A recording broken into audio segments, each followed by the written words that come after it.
Morning. For Tuesday's trainer's tip, we're going to talk about bolters this week.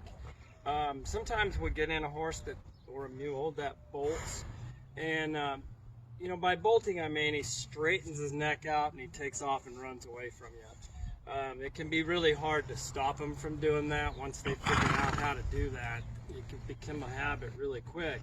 So with those bolters, the biggest thing I want to work on is suppleness and flexing. So I want them to get really good and really soft.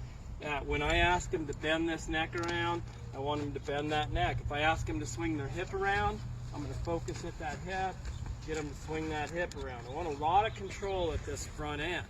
So we'll spend a lot of time going both directions with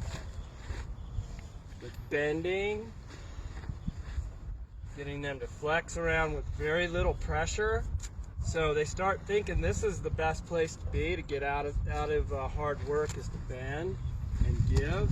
And we always want to make this the easiest thing. So if I thought she was going to bolt, I would make real sure that whenever I was leading her anywhere, I keep her a little bit bent towards me. That way if she does start to go, I can always bend her around and get her to stop and face me. And I always want her to see that when I pull on that lead rope, she bends around and faces me. That's when she gets her release. So she starts seeking that spot. It gets easier and easier to bend her. She's a little stiff and I can see there's some resistance coming from this side. So we're going to work a little bit more on getting her to give this side. I'll turn her around a little bit so you can see. I also want to be able to send the shoulders, but then bring this neck around. Now she resists a little bit when I ask her to bend that neck, and sometimes her first reaction is to want to go that way.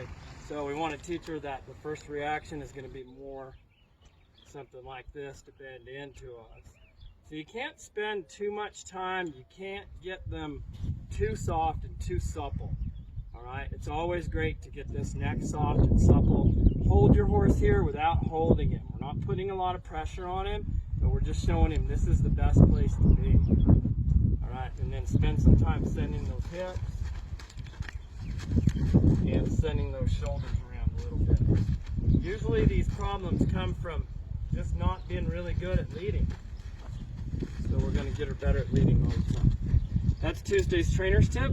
I hope you have a great week.